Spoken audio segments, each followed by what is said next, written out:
You are now listening to Mad Ronald Radio. Substance with a kick like a nine. Staring through my eyes, so I never go blind.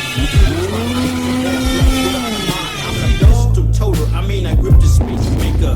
Creating commotion, holes through your pacemaker. I break you down, so through your body structure. The internet is now on lockdown. The internet Dark is dweller now of the cellar. on lockdown. Undisputed death, do a Sherm head yeller. Mad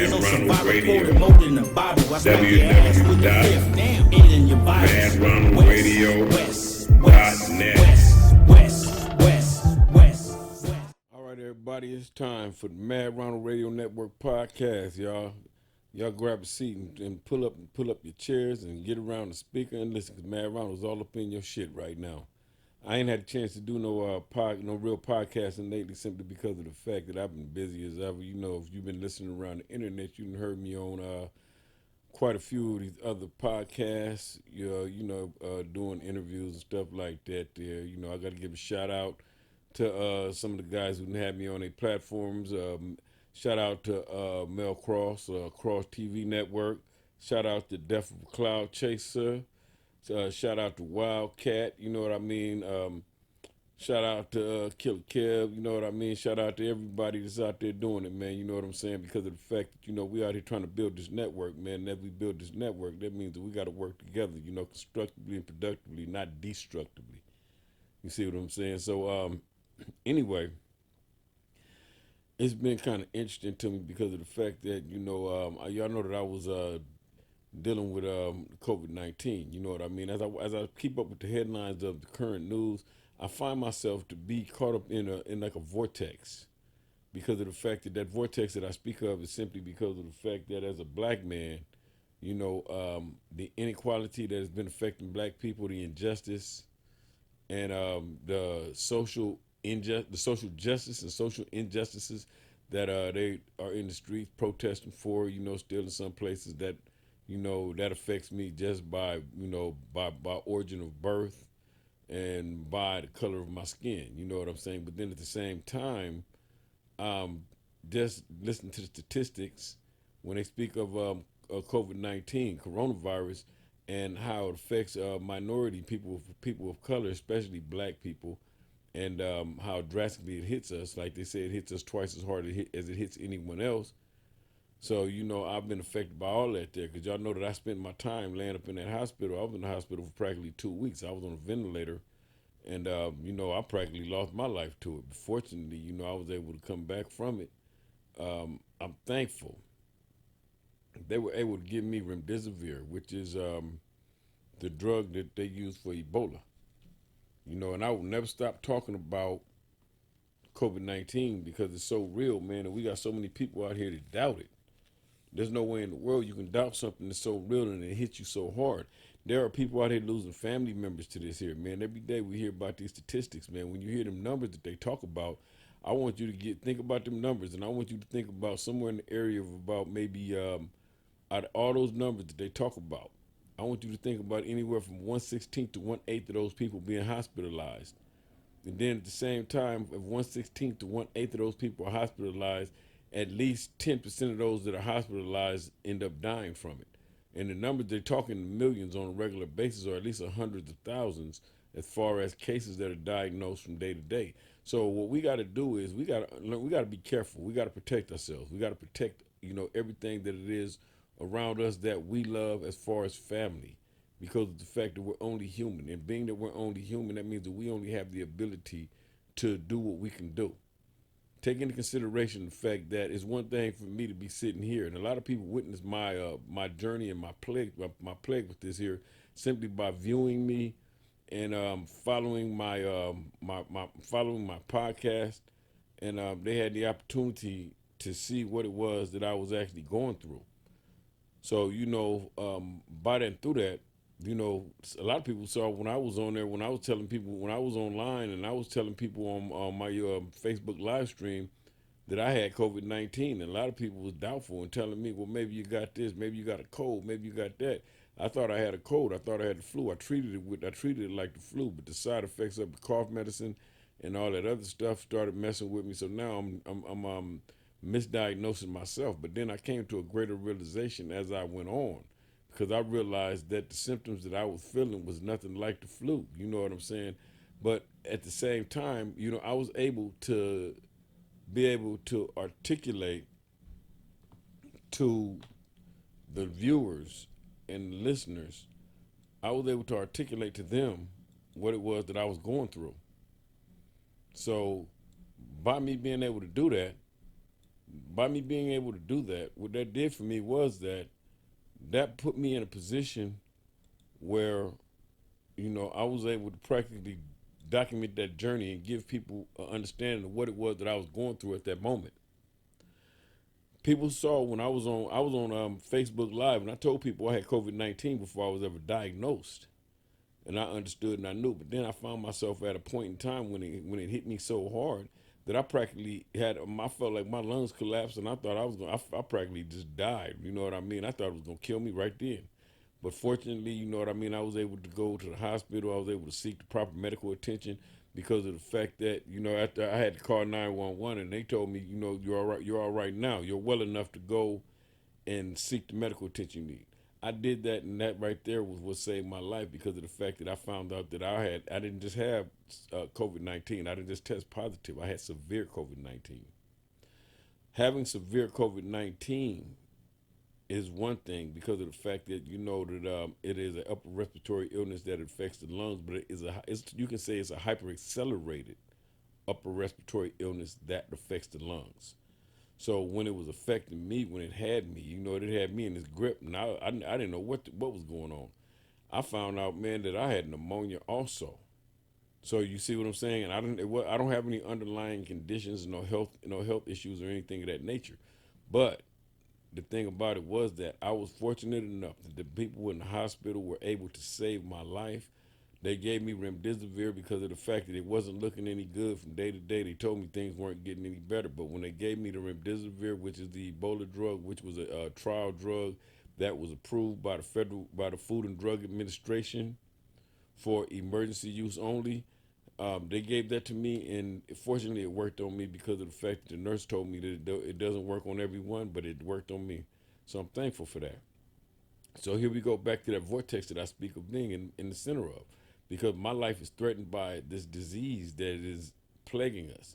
And then at the same time, I hear on the news where these doctors, over 200 doctors, have written letters to the World Health Organization and wanted them to publicize and make it be known that COVID-19 is something that can become airborne, and like a aerosol type of means or way, I guess, because of the fact that it molecularizes as a person talks, and and I guess the spit that comes out of their mouth, and the longer it stays in the air, the smaller it gets, and I guess it just lingers somewhat in some way, and other people are able to contract it just by breathing the air. But anyway, being a black man, that means that I can't breathe the air nowhere because of the fact that everywhere the air is infected. So you know what I mean? Fortunately, I was able to overcome this. Fortunately, I'm able to be back here today. Fortunately, I'm able to sit back and be able to say that this is something right here that I've had an experience, and I have overcome it, but I haven't overcome it because I'm still dealing with the after effects of this. You know what I mean? I still have the headaches from COVID-19. I still have the shortness of breath. My lungs still hurt, and I still have chest pains. You see what I'm saying? I still have several after effects, to where the reality of it is that they don't even have a greater understanding of this illness, to the point to where they can't even diagnose what we need to do in order to be able to be rid of this. So therefore, that means that we have to live with it for now. You know what I mean? I'm at a point right now where the people want to test my antibodies to see if my antibodies, if I am immune to COVID-19 now that I've had it. Will I ever catch it again? And they also want to know, can they use my antibodies to heal people that are severely ill? So it's crazy because of the fact that the way it sounds is that I myself personally, I'm a part of medical history, simply because of the fact that, you know what I mean, that they're trying to come up with a vaccine, and they're trying to use the antibodies of those that have been ill and have healed from it. So I mean, it's crazy. But at the same time, you know what I mean, that's just one more struggle as a black man. You know what I mean? As a black man, I got to look at what the struggle was like from day to day, man. I'm looking at the news, man. You know what I mean? At one moment, I'm watching the news and everybody's out in the streets and they marching. Everybody's out in the street and they protesting. They protested the injustice. They protested for George Floyd because George Floyd was killed by Minneapolis police in an inhumane manner, where the police put his knee on his neck, kept his knee on his neck, restricted his air by practically crushing his carotid artery, and eventually, after somewhere in the area of close to 9 minutes or more, George Floyd succumbed and died. The injustices of the murder of Brianna Taylor, Louisville, Kentucky. Brianna Taylor was in her own home, sleep. The police served, the Kentucky Police Department served a no-knock warrant, came through the door. Her boyfriend was in the house. He heard somebody breaking into the house. He opens fire on the person coming through the door because of the fact that he thinks that there's a burglar coming in the house and entering there in danger. He opens fire. The police department opened fire, and the police, they opened fire back. One officer's hit, but Brianna Taylor, from what I've heard, was hit over 8 times and was killed in her own bed by the Kentucky Police Department, Louisville, Kentucky Police Department. Then you got Ahmad Arbery. Ahmad Arbery in Brunswick, Georgia. Ahmad Arbery's jogging down the street. 3 white men cut him off in a pickup truck. Words are exchanged.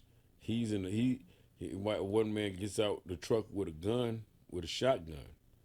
The video, from viewing the video, Ahmad Arbery looks like he is in the phase of fight, flight, or freeze, because the man is saying something to him with a gun in his hand, got the gun pointing at him. Ahmad Arbery, I guess, for the last minutes of his life, I guess that there was a tussle and the man shot him.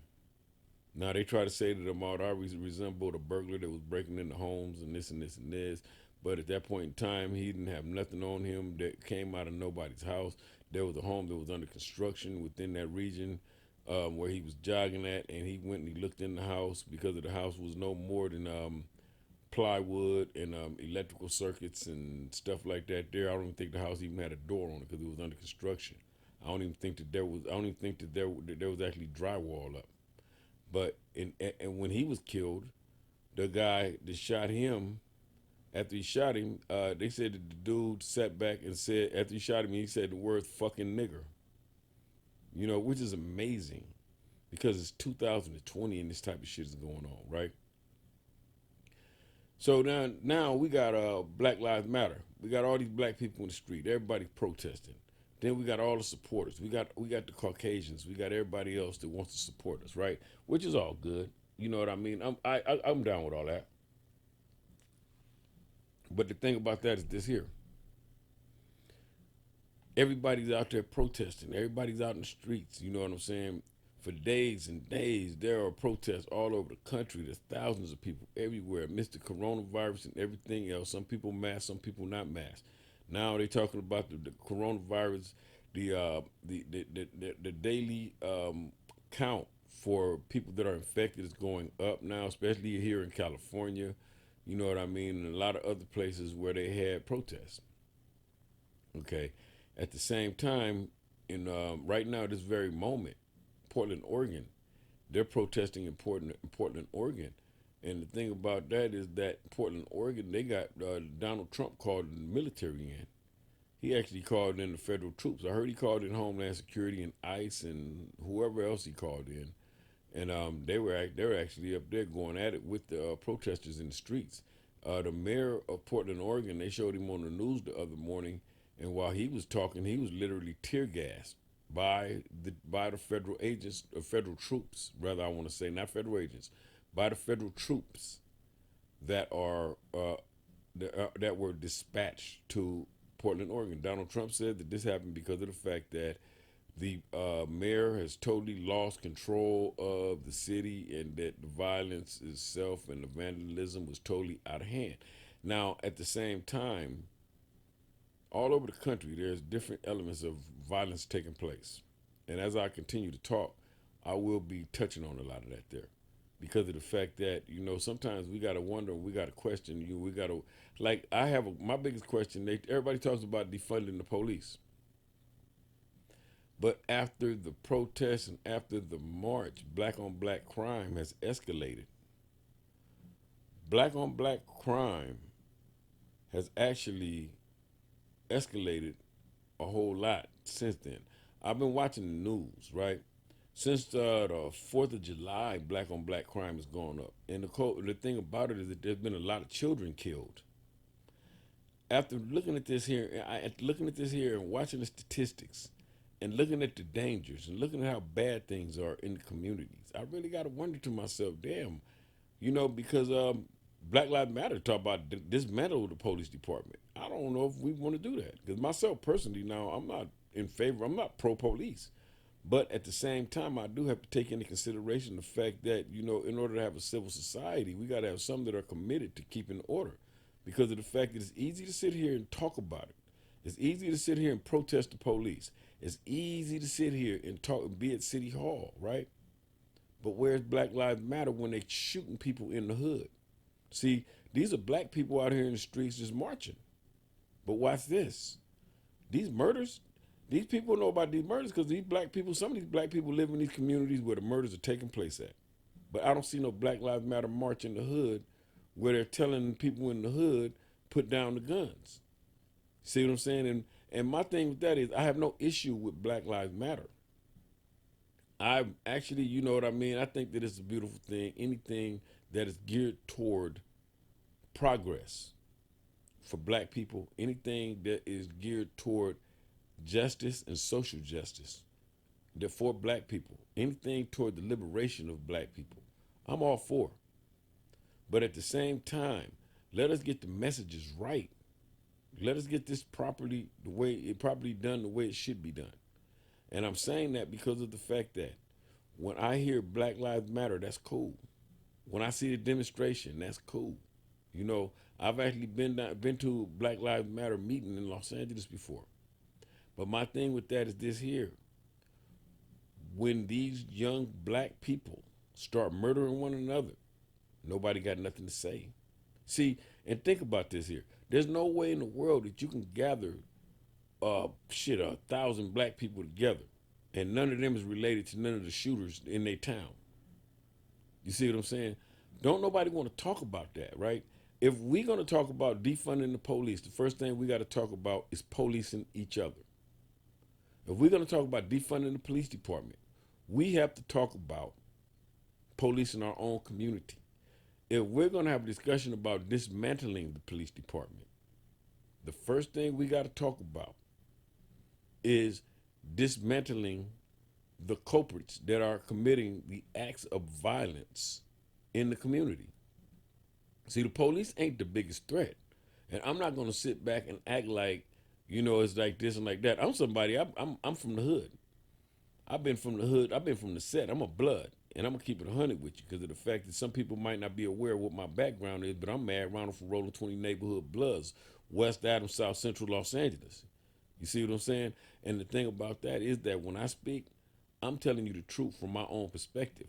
And I'm not speaking from a pro-police aspect of the world. I'm speaking from a state of mind of clarity. At the same time, I'm also speaking from a state of mind of an individual who understands the violence in the community, because I was once the perpetrator that committed the violence in the community. You see what I'm saying? And I also understand the mind state. The only thing with me is that I understand what my accountability is within this, because of the fact that when we get down to the meat of this here, we got a lot of people out here that we got a lot of people out here, man, that's going through different things, and they act it out and they play it out in different ways. See, because once again, it starts at home. And I keep saying this here. You know what I mean? It starts at home. That's like saying if I'm a young homie, I'm a young gang member, and let's say I'm 25 years old. But let's say now I'm 25 years old and ain't got nothing going on for myself. I'm living in my mama house, sleeping on my mama couch. I gotta wake up in the morning, my mama up my ass because I ain't got no job. At the same time, you know what I'm saying? Let us say I might have a child or something. I might even brought a child in this world. So now let's say, for instance, now I got a child, right? The thing about that is I might have baby mama up my ass because the child need diapers, the child needs shoes, the child need food, the child need whatever kids need. See what I'm saying? I might be lacking in my responsibilities and my skills as a man. I might be lacking within the level of accountability of being a man. Because remember this, there's a difference between males and men. And for those that don't know, believe that. You see, a male is someone that is capable of performing all tasks and duties for a woman physically at the moment of passion. A male is capable of procreating. A male is capable of being able to lay down and make the baby. But the difference between a male and a man is a man is capable of doing all that there, but he comes and he also comes equipped with responsibility, accountability, and at the same time he's prepared for any and everything that happens. So when we look at this space and we get like this here, we're gonna see a man is gonna make preparations. He got a child coming. He's gonna do what he gotta do in order to make sure that he can be daddy to his child, raise his child right. A male is gonna be someone that's gonna halfway question the situation and say, well, how I know that I'm the baby daddy? That might be the first question. But as we progress and as we move forward, a lot of these young guys, man, they got issues going on at home or wherever else in the world, man, and they lacking, right? You might be lacking somewhere within the feeling of where you might be emasculated somewhere. But then you can validate your manhood in the streets. You might be validating your manhood in the streets with a gun in your hand. You might validate your manhood in the streets simply by wanting to fight everybody. You understand what I mean? Violence. That might be your validation. But I'm going to tell you the funny thing about I always noticed about that level of validation. When I see those people like that, they are willing to validate themselves to their peers with violence and all kinds of other foolishness, right?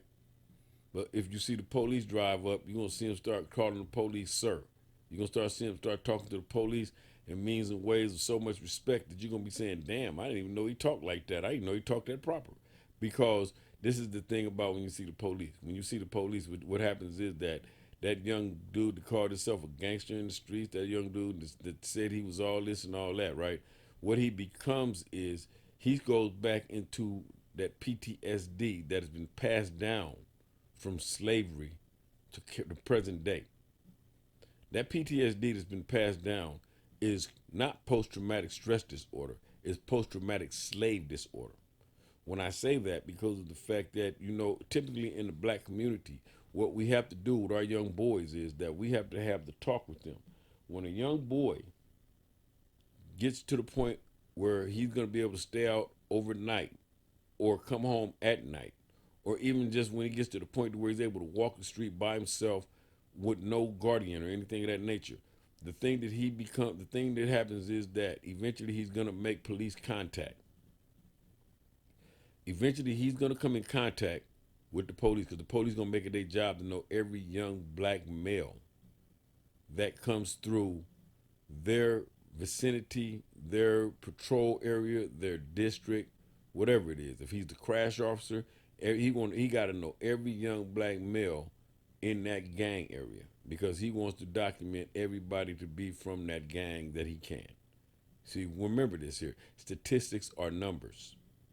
So by numbers, that's just like saying that the more the better. Even though if you might not gangbang, you may still be classified by association. You might have a brother that's a part of this and you might be in the car with your brother. But just because you're in the car with your brother doesn't mean that you're affiliated. But you might be affiliated now because you were with your brother and came in contact with this law enforcement, and this law enforcement specializes in gang activity, gang violence, and gang crimes. So now what they want to do is just they want to document you and keep you on file so that when it comes your time and you commit the crime, they know where you're at and where to find you at. You see what I'm saying? And the interesting thing about this is that as we progress and as we move forward, right? This is called post-traumatic slave disorder. When the homie be in the street and he out there getting his thug on, and the homie out there going hard on all the homies, and the homie out there going hard on all the enemies. But as soon as the LAPD drive up, as soon as whatever the police department is that's in his area drives up, the sheriffs or whoever, then he starts to bow down. Then he starts to say, yes, sir, no, sir. he started turning back. He started turning into this. You look at him, you can't figure out what's going on. But what this is that this is that post-traumatic slave disorder. See, and you got to remember something about this here. This is something that started back on the plantation. See, when the young black male was able to go out once again and by himself, might have came home at night, out here in traffic doing what he do the way he do. You see what I'm saying? He might get stopped by the slave catchers. You see what I'm saying? He might even get questioned by a white man in general, just a generalized white man, but he had to have the right answers. You know what I'm saying? Mama gonna give you the mama gonna give you the information. You know what I'm saying? And the information that mama gonna give is mama's gonna simply tell you, don't look them in the eye. When you say yes sir, no sir, when they ask you where you're going, you tell them where you're going. Mama gonna give you all the information that you need to arrive back home safely. That's the same thing when it comes down to the slave catcher and the police. And the police do the same thing. Now, when I revert back to what I was saying earlier about the homie in the streets, and because I was making that point to show that the slave catcher and the police officer are the same person. Because remember this here, when the police officer catch you up and they got you, and they really got you, then that means that you're gonna be convicted, and you're gonna be convicted and sent and confined, and you are gonna serve a sentence of whatever. And you know how they say you will be sentenced to hard labor or whatever. Because remember, it was the what was it? Was it? Oh, doggone it! In the United States Constitution, it states that, I forget the amendment, but it states that slavery has been abolished except for the convicted felon. So you can see the similarities as I speak between the slave catcher and the police officer. But back to what I was saying about the violence and the young homie in the streets. The young homie in the streets, basically, when he sees the police, he goes back through this, right? But at the same time, also the thing about that is that this is the same thing that was taking place on the plantation, because of the fact that if you was the head, the how do I want to say, the overseer, the not the overseer, if you were the because they had black enslaved Africans, and their job was to oversee the rest of everybody else. At the same time, if somebody got out of line, their job was to physically abuse them, like beat them up or whatever, and keep them in line. Same thing. But at the same time, as we progress and as we grow and as we go, and we look at the situation in the streets of the world today, when we see how the things are working out with the violence, then we see these same young men, they going through whatever they going through. And basically I drew out all of that simply just to give an ideology and understanding of what is going on in the home, because like I said, a lot of these problems start at home with this violence. Another thing that this violence comes from is a lot of false ego and false pride. We have to be conscious of our false pride and our false ego, because of the fact that some things happen that sometimes we can let go. Some things make no sense. There was a video going around on Facebook in Detroit. There was a young man that was in a restaurant with a bunch of people in Detroit, and that was earlier this week. And what he did was he was in a restaurant, and they had it on video, and they show him in the restaurant, and he doing what he doing, however he's doing it. And then suddenly they show him, he pulls a gun, and point blank he shoots one young man that was in the restaurant in the head and kills him. Then he opens fire on like 2 or 3 more that are standing next to him. Because when the first young man stands up, he pulls out the gun and he shoots him in the head, and you see him fall.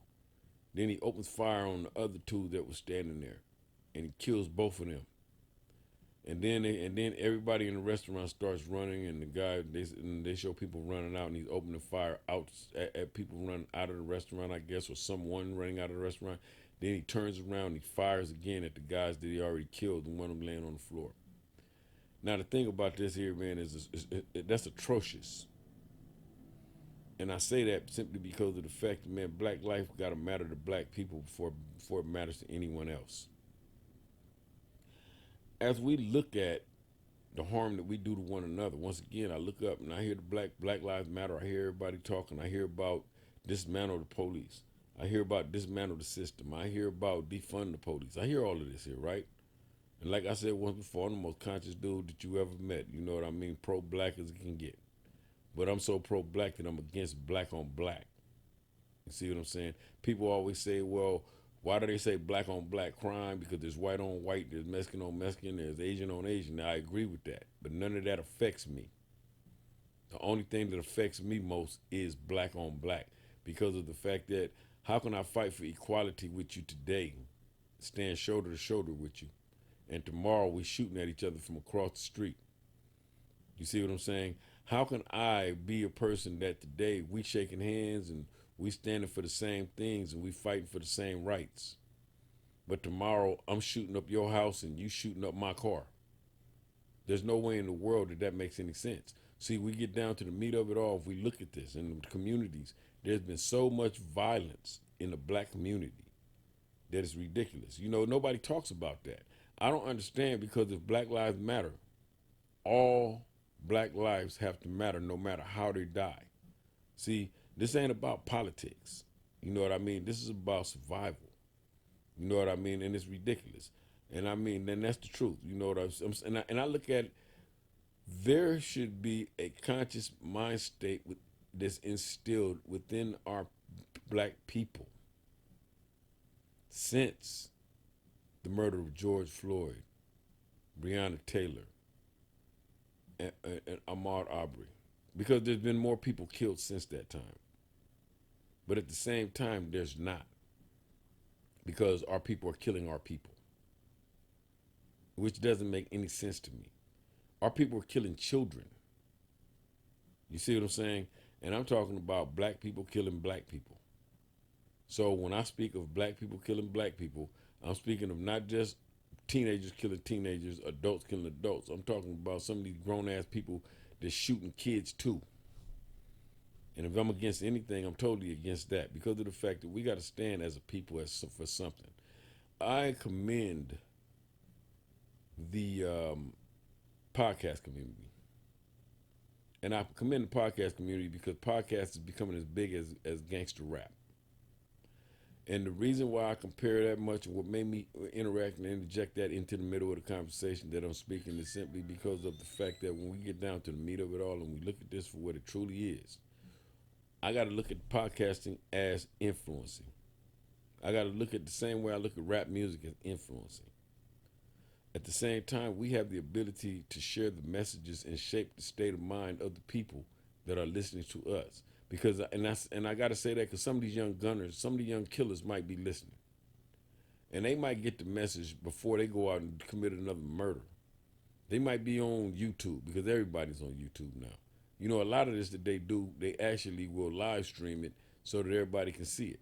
You know what I mean? And people do anything for views and hits these days. But as we progress and as we look at this, right, I simply say that because of the fact that the level of influence, we have to start feeding messages into our podcast, our YouTube blogs, all of this. We got to start feeding positive messages. We got to start feeding messages that are going to proliferate life, not take life. You see, we speak words into action. You see what I'm saying? And the way that we speak words into action is because everything begins as a thought, then it becomes a conversation, then it becomes an action. And if people are listening, we want them to think about what does it take in order for us to be able to bring to life the actions that are spoken of, especially when Mad Ronald speaks. But as we progress and as we move forward, we got to have an understanding of how the negative actions are affecting us. I was watching the news, and I saw in New York City, this was earlier this month, earlier July 2020, I was watching the news, and I saw in the news that they had a young black man who was crossing the street in New York City, and he had his daughter, and he was holding her by the hand, and they showed a car drive up beside him, and the passenger in the car, I guess it was, It looked like the passenger. Could have been. I could be wrong. This was a surveillance video that I saw. But they pulled a gun out and they shot the father while he was holding his daughter's hand and killed him right in the streets. They said he went to the hospital, but he died at the hospital. The funny thing about this is that, man, we live in a space where there are no passes. Sometimes we got to respect some things, man. When I remember growing up, if you was with your kids and your mama, or somebody that we shouldn't be messing with you with, we didn't mess with you. The thing about that, what I'm saying is that as a black people, man, we ain't got no respect. You see what I'm saying? And I got to say we, because once again, I'm accountable. I'm accountable for some of this here because of the fact that I remember my days in the middle of all this. I remember my days running a gun and slanging and banging. I remember my days in the streets. But at the same time, by me being accountable means that now it is my job to be able to deliver constructive and productive messages and let the world know what do we need to do in order to survive. You see what I'm saying? And I mean, and that's a true reality right there. What do we need to do in order to survive? I mean, I was talking to the homeboy, Killer Kev out of New York City. And Killer Kev was talking about boxing out there, how they trying to promote, guns down, gloves up. You know what I mean? Put the guns down, man, put the gloves on. That's something I can get behind. And I think that if we lived in a space, man, where we had more people that got the heart to do that and to face their enemies, the world would be a much safer place. Because of the fact that one of the biggest problems here is that it's so easy to drive by in a car and fire a shot, not knowing where that bullet goes, simply because of the fact that I call myself being angry or being mad. But remember, though, this is one of the elements of my false pride and false validation. Because if I had anything to truly validate, I would be standing right in front of you, and I wouldn't need a gun. Because as a man, I would stand for you, man. I would stand to you, man to man. And if we had to knuckle up man to man, then that's what we would do. But at the end of the day, everybody would go home. We live in a space now where we have too much access to guns. We actually in a space now where everybody got access to guns. And it goes back to what I was saying before about how the government gave us these guns. You got to remember that if you ever hear me talk, I talk about how there was government agitation. I talk about how there was escalation in the streets of Los Angeles. I talk about how in the streets of LA that the gang situation blew up because of the fact that the government pushed not only cocaine into the communities, but they pushed guns. Let me tell y'all something, homie. Everybody want to be Scarface, but they act like they didn't see the end of the movie. You see what I'm saying? Because Tony Montana died in the end. And I mean, it's funny because of the fact that the streets don't love nobody, man. And we always say this here, man. The streets don't love nobody, man. And everybody dies. You see what I'm saying?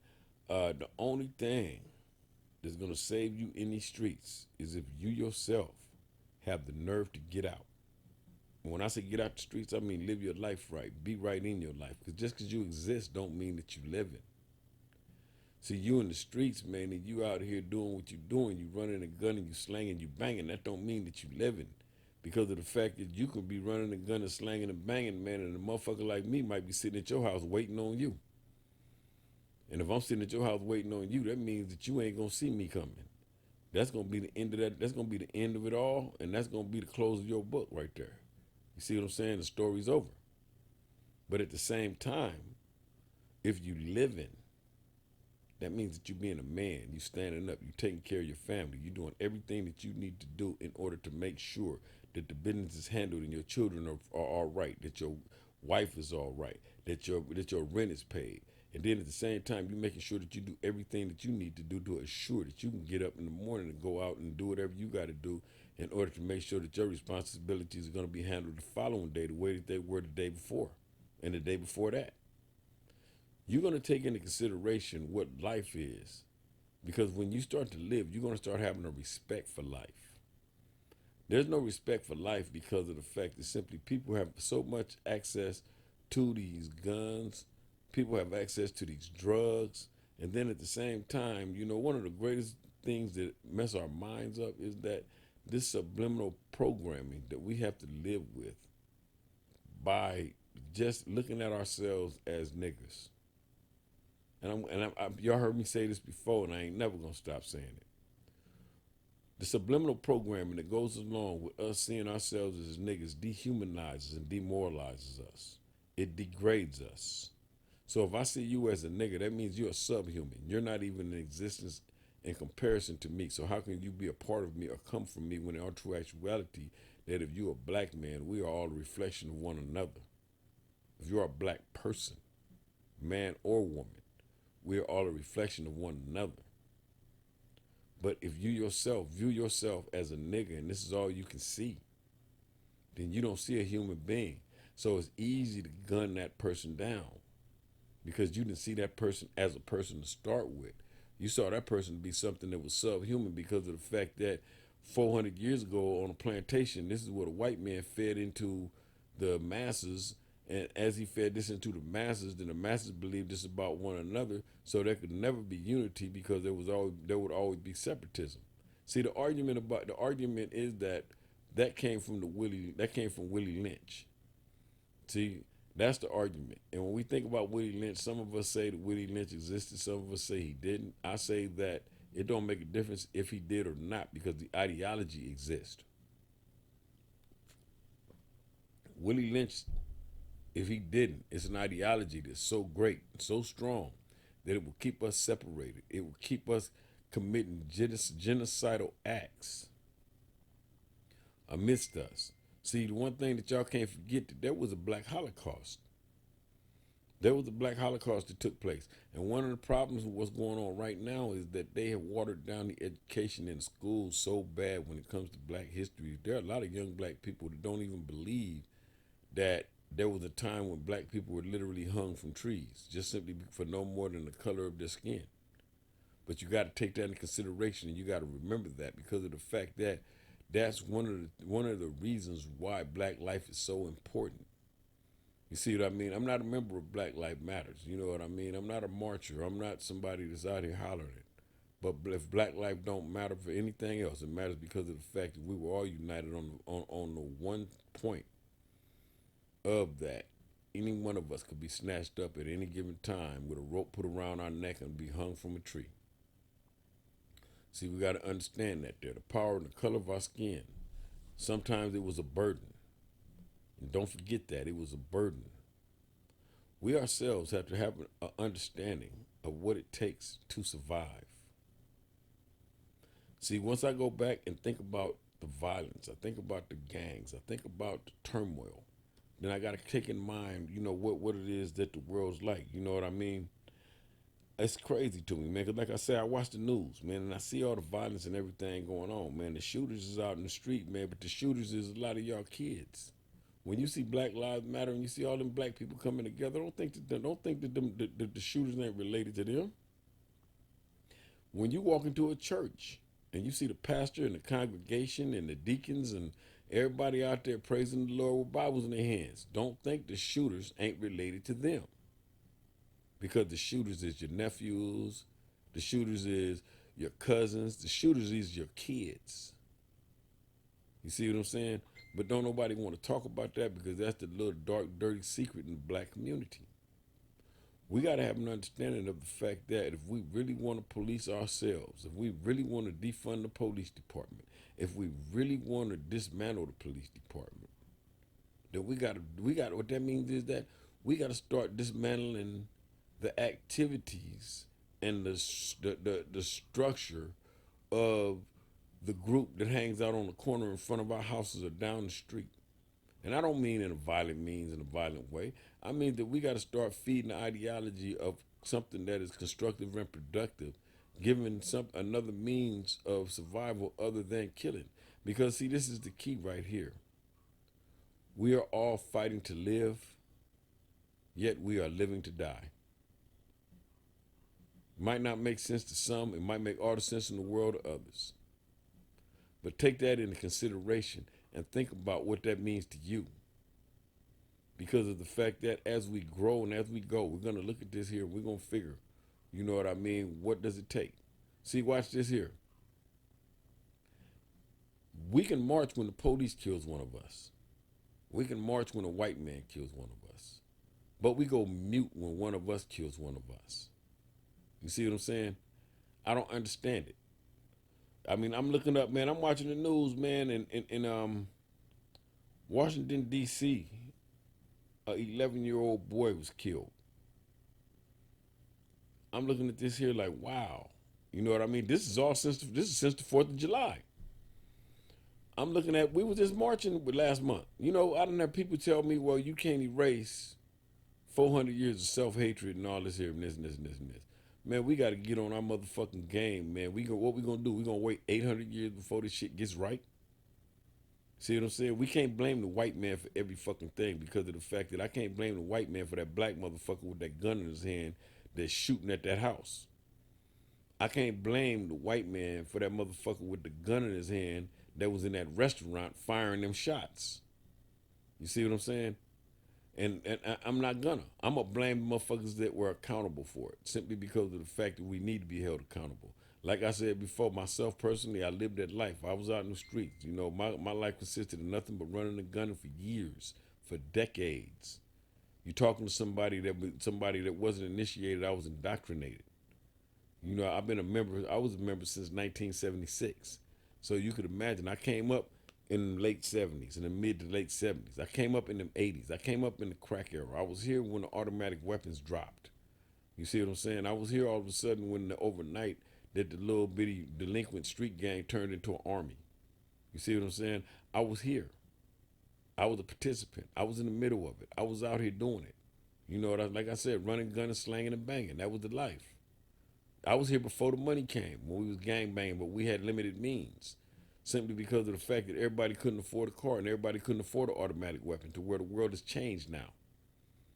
You know, in the 80s, it was so bad that they killed more people in gang violence in Los Angeles than had died in Vietnam. So we got to take into consideration and understand it. I say to myself, I'm accountable for the part that I played in that. I understand. I also understand my assignment today. I also understand that I have the assignment to wake people up and give people understanding and give people the sense of understanding that we ourselves got to acknowledge the fact that the proliferation of life is what we need to be living for. See, how the fuck can you take a life and make a life? How the fuck can you be the father or be a father, have kids that play in your front yard? You might still live in the hood and not have an expectation of violence and gunplay when you out in the world in somebody else's hood with a gun shooting at their house with kids in the house.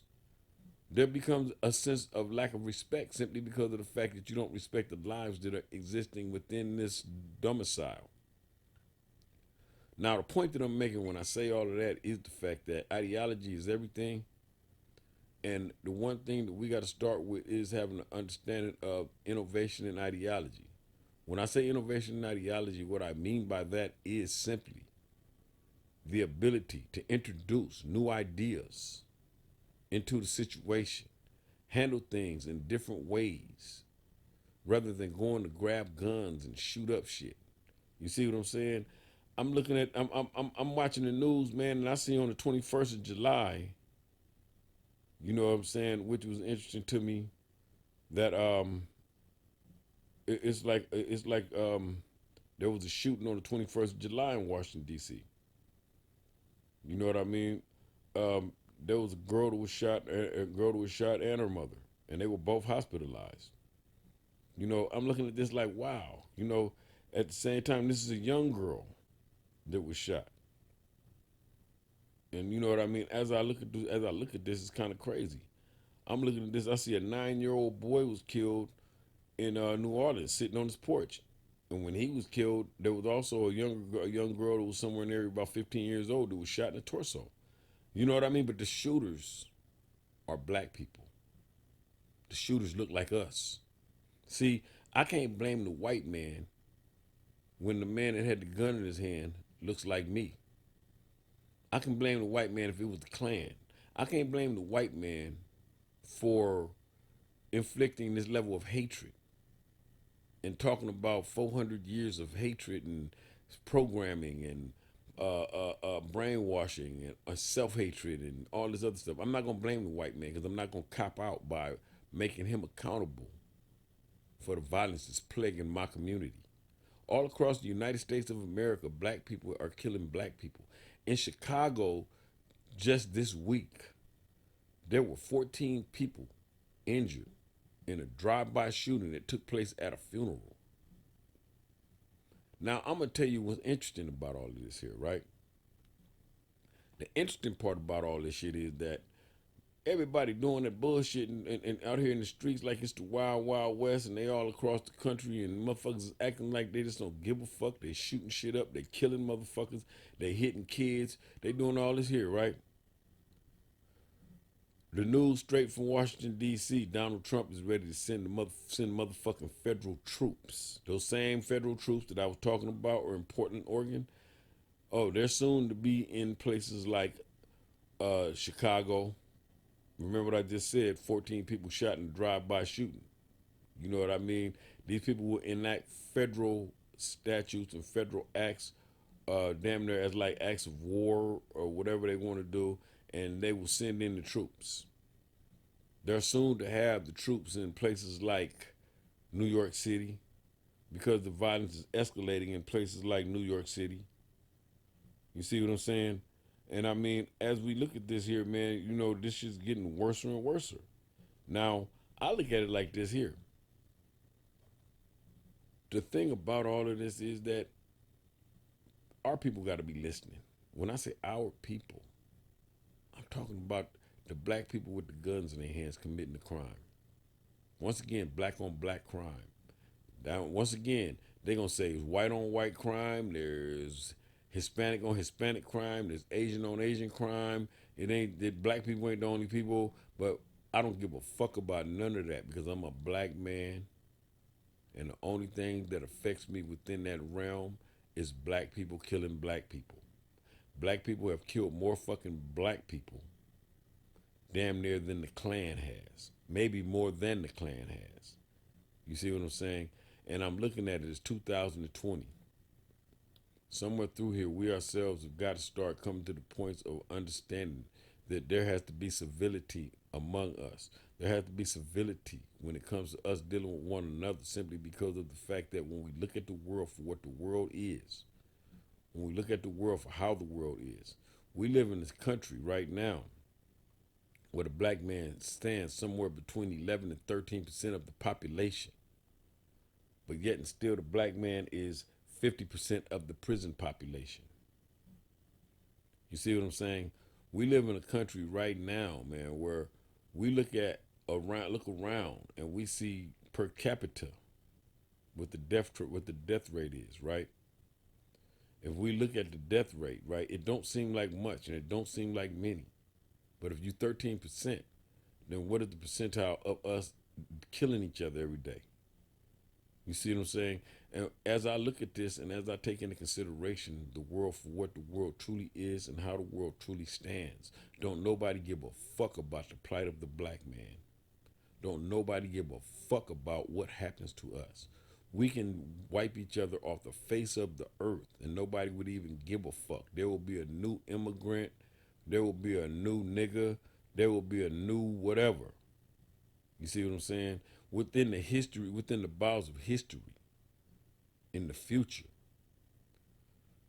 they're going to be teaching their kids that black people were not enslaved, that black people came here on a motherfucking boat as immigrants looking for a better life, to where they're going to be telling that lie to justify all the wrong that their ancestors have done.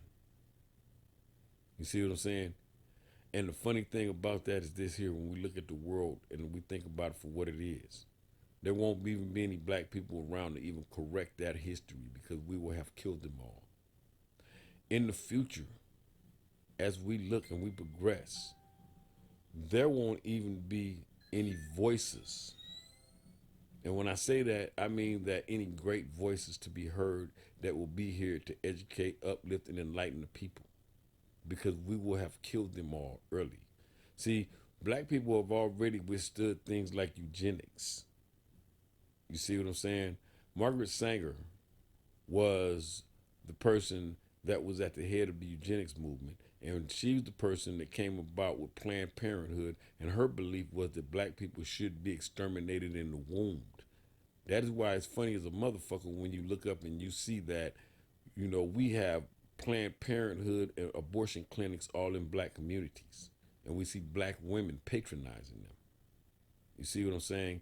This is all a part of a preconceived idea that was already put out there and something that was meant, you know what I mean, for our demise. But at the same time, we got to have an understanding that there are all kind of different conspiracies and plots against us. There's so many covert. Think about it. Crack cocaine was no more than another covert idea, another covert plot to plague us and to kill us, to get us addicted because of the fact that you notice that we are still living in the aftermath of it. But at the same time, within that level of understanding, my thing with it is I'm explaining to everybody the way I am, simply because of the fact that we have to wake up, we have to open our eyes, we have to come to terms with understanding. We can't live without each other. See, we can't live in a space where we're murdering each other when we're only 13% of the population. When we're only 13% of the population, 10 years, we'd be looking up this motherfucker and we'll be 5% of the population because we've been killed so many people. To kill one black man is to kill an entire generation of black people because if that black man never gets to lay his seed, then that means that that black man's tree will never grow. You see what I'm saying? Keep that in mind. And don't forget that. Don't forget to like, subscribe, and follow my platforms. You are now listening to the Mad Ronald Radio Network, www.madronaldradio.net. But you can find me on my platforms on Facebook, the Mad Ronald Radio Network podcast page. My personal Facebook page is Mad Ronald Rolling. You can find me on YouTube at Mad Ronald Radio Vision, Mad Ronald Radio Vision. You can find me on Instagram at Mad_Ronald_Rolling. At the same time, you can catch the Mad Ronald Radio Network podcast on all your major platforms: Google Podcast, Apple Podcast, Spotify, Stitcher, TuneIn, iHeart, Pandora, all of your major platforms. You can find the Mad Ronald Radio Network podcast. I want to give a shout out to everybody that's taking the time out to listen. Everybody, when I was in the hospital, that sent me your well wishes, your prayers, and your support. Because like I say, that I fought coronavirus, you know what I mean? And I pulled up out of it with my life. But at the same time, I'm still dealing with some of the difficulties that come with the aftermath of it. But it's just one more hurdle to get through. And it's just one more obstacle. You know what I mean? But at the same time, I'm better than I was when I was in the hospital, and it's better day by day. So I want to thank everybody. If you took the time out to think about Mad Ronald, to send Mad Ronald a prayer, if you took the time out to instant message me, if you took the time out to reach out to me in any means, in any way, and let me know, if you took the time out to just sit back and say, I wish you well, and I hope you get better. Thank you. Because of the fact that, like I say, I myself truly, you know what I mean, I'm thankful for all of that there. You know what I mean? At the same time, it's like this here when it comes down to it, ladies and gentlemen. It is time for us to wake up. As a people, we got to wake up. We got to have an understanding of what it is that we need to do because of the fact that we got to have an understanding of what it is that we're doing to each other. Just because I don't have the gun in my hand don't mean that I'm not responsible, because I have the ability to influence. So it is my job to sit here on this microphone and influence, send messages, deliver the constructive information, and give everybody the opportunity and the time to build. Because of the fact that if we can get to terms of understanding where we can build, who knows who can get in the room with us. If we can get the right people in the room with the right ideas in the right space, there's no telling what we're capable of being able to do. We might be able to change the whole space and the whole time and the whole level of activity if we were able to introduce the right resources. But we got to get the right people in the room. It was Naeem Shaw, one of my facilitators when I was at the Stop the Violence, Increase the Peace Foundation. And Naeem Shaw told us, I don't have to reach everybody. All I got to do is, I might just reach that one. But that one that I reach, he might be the one that comes up with the answer to cancer.